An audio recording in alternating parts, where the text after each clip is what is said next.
टगारी पिपला गांव से गुज़र रहे थे तो यहाँ पे देखा कि एक हार्वेस्टर जो मशीन आती है बड़ी वाली जो फसल कटाई के लिए इस्तेमाल की जाती है वो खड़ी हुई थी और उस मशीन के ऊपर बैठ के कुछ लोग सुस्ता रहे थे।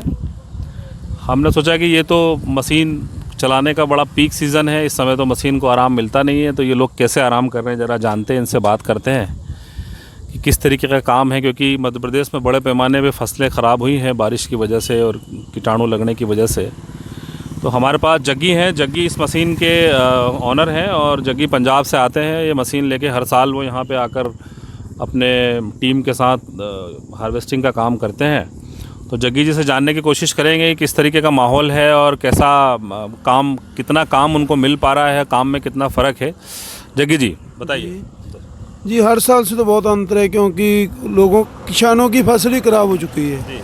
बाकी का जो खेत लोग कटवा रहे हैं उनमें सोयाबीन निकल भी नहीं रही। अच्छा। उनका खर्चा भी नहीं पूरा हो रहा। अच्छा। हमारे को वो काट के हमारे को खर्चा दें या वो अपना खर्चा पूरा करें, क्योंकि कुछ तो पहले उनकी सोयाबीन तबाह हो चुकी। कटवा भी लेते लोग, क्योंकि अब मौसम नहीं साथ दे रहा, बारिश पड़ रही है, बारिश के कारण हमारा भी काम रुका हुआ है। जो अब तो लोगों की जो स्थिति है बल्कि वो खेत साफ़ करवाने की स्थिति है, खेत साफ़ करवाने वाली बात है। बाकी भी आगे गेहूं की तैयारी हो जाए, बाकी कैसे लोगों को भी नहीं कुछ पल्ले पड़ रहा और हमारे भी तो फिर ही पड़ेगा जो गाड़ी चलेगी। तो जैसे आप तो हर सीज़न में मशीन लेकर यहाँ आते हैं और ये स्टाफ भी है आपका, 4-5 लोग आपने रखे हुए हैं। तो जिस तरीके की अभी जो काम हम देख रहे हैं, आप बता रहे हैं कि काम लगभग आधा हो गया है, तो उस स्थिति में इस गाड़ी का मेंटेनेंस, 4 लोगों का खर्चा, आपका खर्चा और भी शायद कुछ चीज़ें होंगी, उसको कैसे मैनेज करते हैं आप? अभी तो इस बार तो कोई जजमेंट में नहीं आ रहा क्या करेंगे, हमारा खर्चा मुड़ पाएगा या नहीं मुड़ पाएगा। क्योंकि हम आते हैं, हमारे आने का खर्चा रोड का 50,000 रुपये खर्चा है। गाड़ी की घिसाई मान के चले, रोड को टायर का खर्चा 50,000 रुपये आने का खर्चा है, 50,000 जाने का। बाकी स्टाफ का हो गया, स्पेयर पार्ट का हो गया, गाड़ी का रिपेयर होती है, स्पेयर पार्ट का भी खर्चा बहुत आ जाता है। क्योंकि हमारे को नहीं लग रहा भी इस बार हमारा खर्चा मुड़ पाएगा अच्छी तरह से, ये नहीं। अच्छा, एक चीज़ हम समझना चाहेंगे आपसे कि अगर हम ऐसा माने कि अगर आप 5 घंटे इस मशीन को लगातार चलाते हैं तो उस 5 घंटे का, वैसे आप पर घंटे का क्या चार्ज करते हैं? घंटे हमारे बीघे के हिसाब से होता है। बीघे के हिसाब? सोयाबीन के समय 1000 रुपये बीघा चलता है। 1000 रुपये? हाँ, 1 घंटे में 5 के बीघे का एस्टिमेट मान लो। 5 बीघे का? हाँ। तो जैसे 5 बीघे का अगर आपने हार्वेस्टर के थ्रू फसल निकाली है या सोयाबीन वगैरह निकाला है, तो मैं थोड़ा सा ये समझना चाह रहा हूँ कि उसमें लगभग कितना खर्चा आपका लगता है, और ये स्टाफ को मिला के सब अगर हम कैलकुलेट करें तो वो उसमें कितना बच पाता है आपको? जैसे हम आते हैं, पहले भी हर बार आते हैं, हमारा बढ़िया सीजन लग जाए तो हमारा 50% खर्चा आ जाता है सभी टोटली मान के, पेयर पार्ट का भी, ड्राइवरों का, स्टाफ का मान के 50% हमारे पल्ले पड़ता है। अच्छा। हाँ, 50% हमारा खर्चा आ जाता है इसमें। तो एक चीज़ और बताइए कि जैसे ये सीज़न जो है फसलों का, ये तो 3-3 महीने या 4-4 महीनों के अंतराल पर रहता है, बाकी टाइम में आप इस मशीन का और इन लोगों का कैसे मैनेज करते हैं? हमारा सीजन टाइम की होता है, बाकी तो घर पर गाड़ी रोकनी पड़ती है। स्टाफ वालों का भी है, सीजन का ही होता है, स्टाफ का सीजन की पे होती है, इनकी कमीशन भी होता है। सीजन के हिसाब से जितना काम करेंगे हम, उस हिसाब से कमीशन होता है इनका। तो केवल मध्य प्रदेश में ही आपकी मशीनें चलती हैं या दूसरे प्रदेशों में भी यही स्थिति है अमूमन फसलों को लेके? हम पहले पंजाब इधर आते हैं, उसके बाद कुछ गाड़ी लोगों की और खड़ी इधर हरियाणा, राजस्थान में भी चल रही है। बाकी हम बाद में क्या करते हैं, हमारे पंजाब में जाके धान काटते हैं। पंजाब में धान की फसल अच्छी होती है हमारे, वहाँ पर हमारा काम चल जाता है, लेकिन इधर का आने का हमारा रिस्क ज़्यादा है।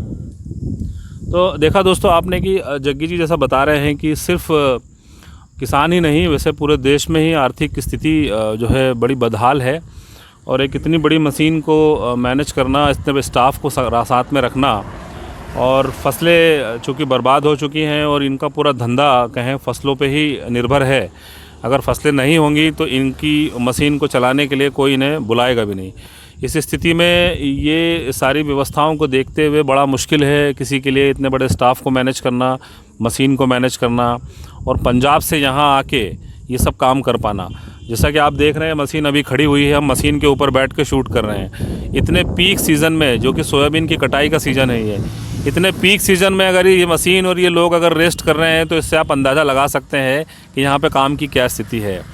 जग्गी जी पंजाब से मशीन यहाँ लेकर आए हैं, उसका ख़र्चा उन्होंने बताया है किस तरीके से इतना ख़र्चा उनको लगता है, क्या क्या चीज़ें उनको जुटानी पड़ती है, और हर सीज़न में लगभग ये लोग और इन पंजाब से ऐसे कई सारे लोग हैं जो इस व्यवसाय से जुड़े हुए हैं, जो अपनी मशीनें ले लेके निकलते हैं बाहर के प्रदेशों में इस काम करने के लिए। तो बेसिकली एक ये भी पहलू है यहाँ पे कि किसान के साथ साथ जो दूसरे व्यवसाय हैं या दूसरे रोज़गार हैं वो कितने जुड़े हुए हैं। किसान प्रभावित होगा तो स्वाभाविक सी बात है बाज़ार प्रभावित होगा, बाज़ार प्रभावित होगा, मंडियाँ प्रभावित होंगी, व्यापारी प्रभावित होगा और धीरे धीरे पूरा देश प्रभावित होगा। तो दोस्तों इस समय ये जो स्थिति बनी है किसानों के साथ, ये किसानों के साथ साथ जग्गी जैसे भाई के लिए भी परेशानी है जो इतनी बड़ी एक मशीन को मेंटेन करते हैं और इतने स्टाफ को। किसान हूँ, मैं भी जी। खेती करता हूँ पंजाब में। अच्छा। मेरी भी खुद की खेती है पंजाब में। धान और चावल, धान और गेहूँ की खेती करते हैं हम। क्योंकि जैसे हम गाड़ी लेकर आए हैं, 22-23 लाख रुपए की गाड़ी है। इसका हम देखें तो कैलकुलेट करके देखें तो इसका ब्याज भी नहीं मोड़ पाएंगे इस बार तो। अच्छा। हाँ, क्योंकि 22-23 लाख रुपए की गाड़ी तुम मान लो भी 22-23 लाख का ब्याज क्या पड़ेगा इसे।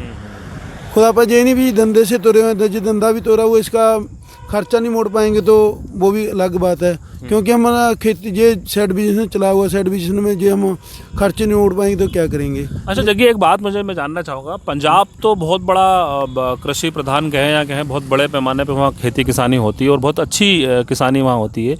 तो ये ऐसा क्यों होता है कि आप लोगों को उस प्रदेश से बाहर निकल के इस मशीन को लेके आना पड़ता है? वहाँ पे इतना काम क्यों नहीं मिल पाता आप लोगों को? क्योंकि हमें खेती का धंधा जो हमारा अलग है। पंजाब में भी हमारे जो चले, हम 2 जगह भी सीजन लगा लेते हैं। मेरी साइड मेरा हरियाणा की टच में आ गया मेरा पंजाब, और बाकी का जो हम लगाएं आगे अमृतसर साइड में हमारे से बाद में अलग अलग काम चलता है। 2 जगह लगा देता है। पर हमारे को ऐसा भाई इतना खर्चा करेगा कि हार्वेस्टर पे लगाए, पैसे लगाए हुए हैं हम, क्यों खेती के अलावा इसको साइड बिजनेस में इधर आ जाते हैं।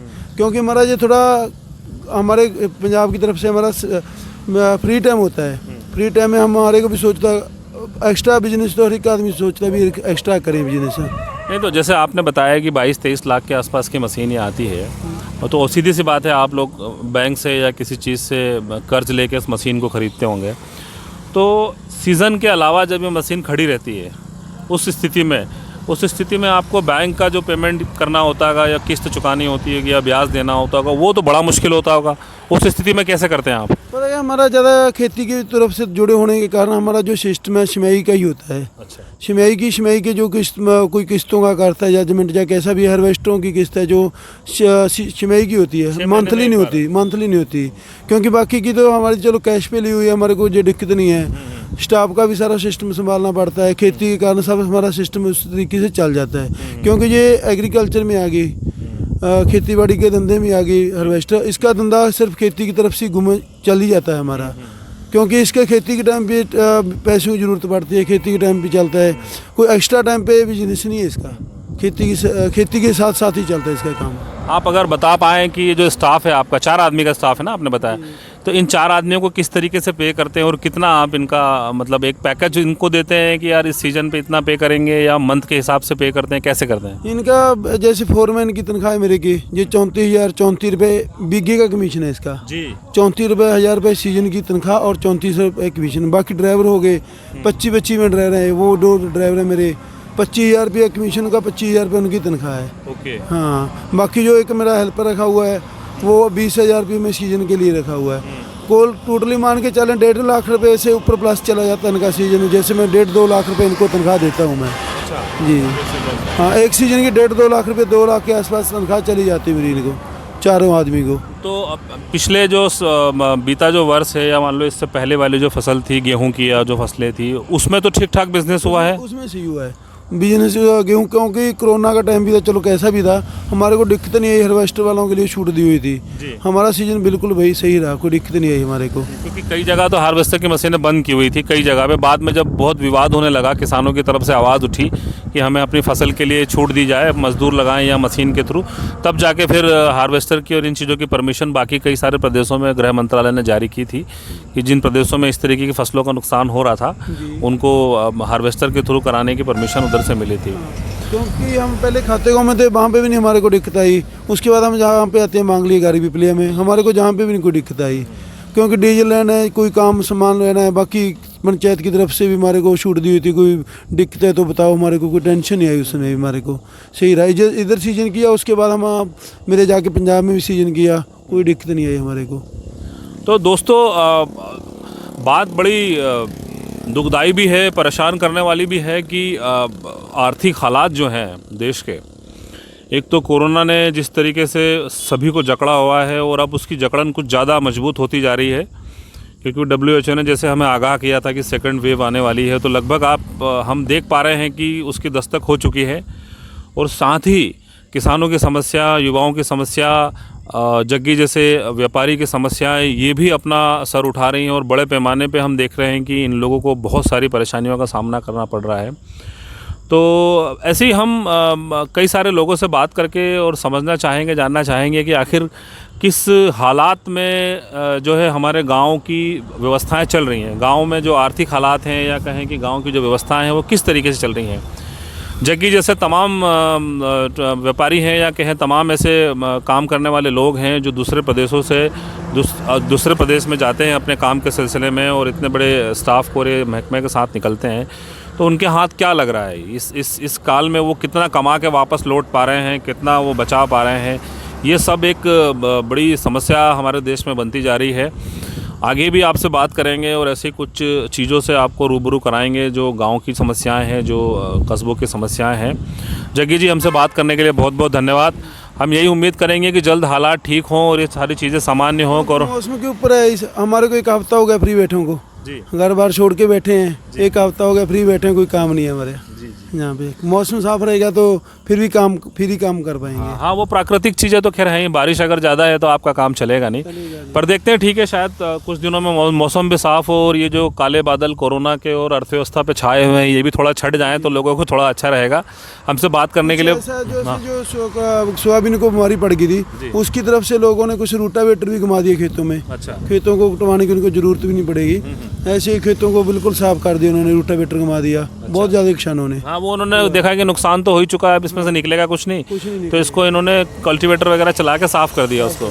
नहीं, ये देखने में आया है किसानों को, क्योंकि वो लग रहा है ना उनको कि अब इसको तो अगर मजदूर के थ्रू अगर कटवाएंगे या हार्वेस्टर के थ्रू निकलाएंगे तो और नुकसान ही होगा, आपको पे करना पड़ेगा, उनके हाथ में कुछ आएगा नहीं। तो बेहतर है कि इसको आप बखरवा दें और इसको साफ़ करवा दें ताकि दूसरी फसल की तैयारी की जा सके।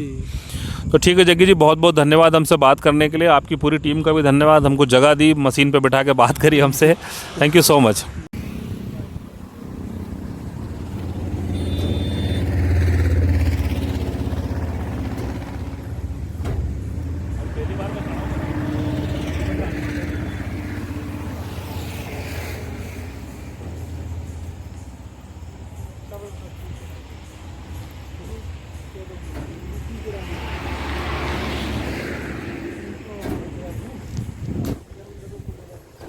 थैंक यू भैया, थैंक यू सभी का। ठीक है भैया।